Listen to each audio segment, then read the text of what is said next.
All right, let's dive into one of the biggest geopolitical questions out there today, a potential blockade of Taiwan. We hear about it constantly, but we're going to look at it from a completely different angle. An analysis that says the whole idea is a paradox, that it's basically impossible in the 21st century. We're going to break down exactly why, looking at the tech, the economics, and the strategy. You see the headlines all the time, right? It's always framed as a matter of when, not if. And that narrative that a massive blockade is just around the corner has created this incredible global anxiety. But what if the fundamental math just doesn't work? What if modern warfare has changed the game so much that this whole scenario is actually a strategic dead end? And this quote, this is the heart of the argument from the source material we're looking at. It's not just saying a blockade would be hard. It's saying it's a logical impossibility once you factor in today's tech. I know, it's a huge claim. So let's dig into the evidence behind it. Okay, so to really get our heads around this idea of a paradox, the analysis breaks it down into 4 interlocking pillars.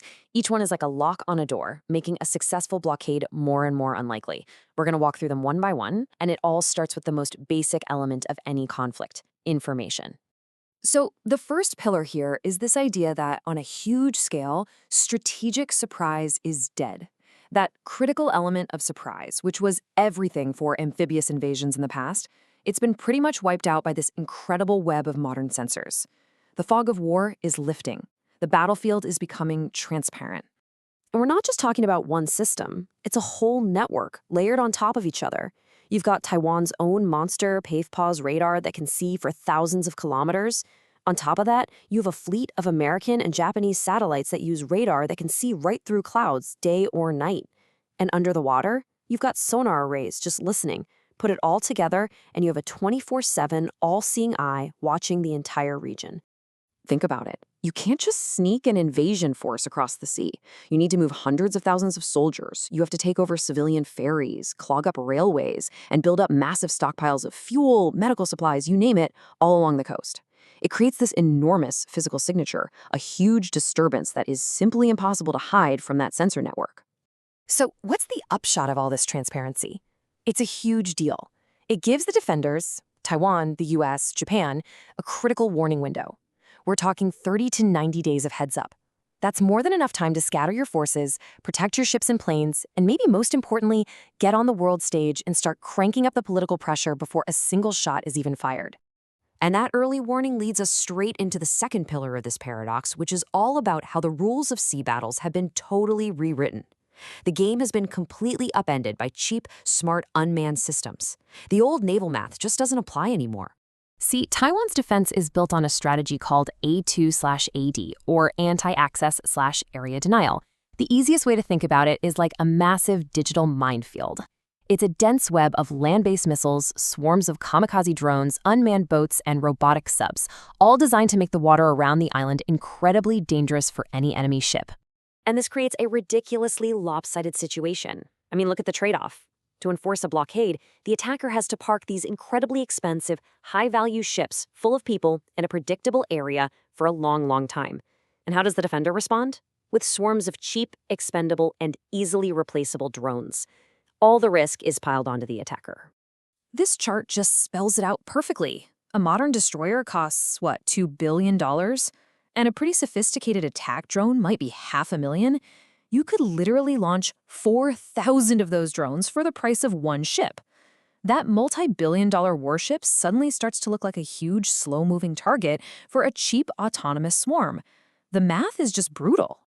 So, with that in mind, the analysis completely flips the script. It asks, if a war really did kick off, who is the real sitting duck for a blockade? The argument is that it's not Taiwan, it's China. I mean, think about it. China's modern economy is a machine that runs on imported energy and imported food, almost all of which comes by sea through very predictable choke points like the Strait of Malacca. The US and its allies wouldn't even have to fight their way into that deadly A2/AD zone. They could just set up a distant blockade on those vital shipping lanes and literally starve China's industrial heartland of resources in a matter of weeks. All right, so we've covered the tech and the logistics. The next pillar of the argument moves into psychology and the high-stakes political game. The analysis suggests that recent U.S. actions have been sending very clear, very direct signals to the leadership of any potential aggressor. The source points to 3 different playbooks here. First is the Venezuela model. That's using financial and legal weapons to go after the hidden offshore fortunes of authoritarian elites, showing them their personal money isn't safe. Second, the Iran model. That's flexing overwhelming tech superiority with drones to make adversaries rethink their chances.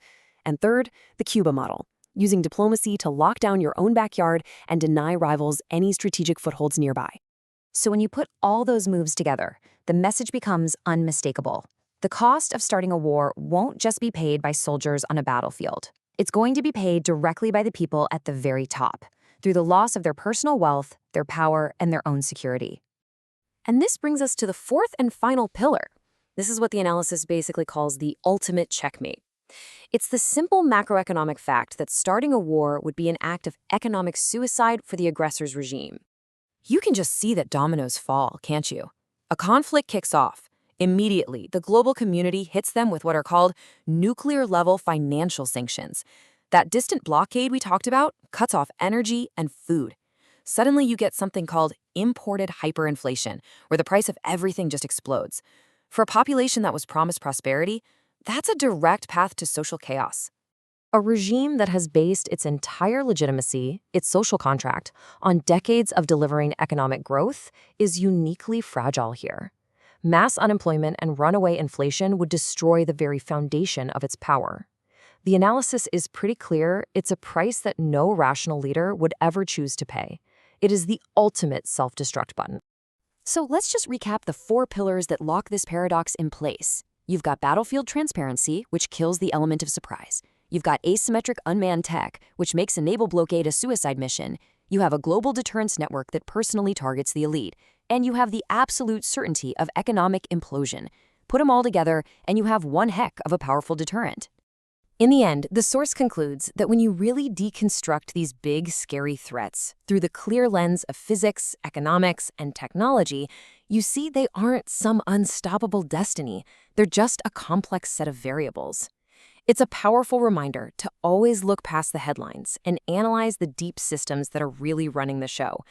And it makes you wonder, what other inevitable conflicts out there are actually just a paradox waiting to be understood?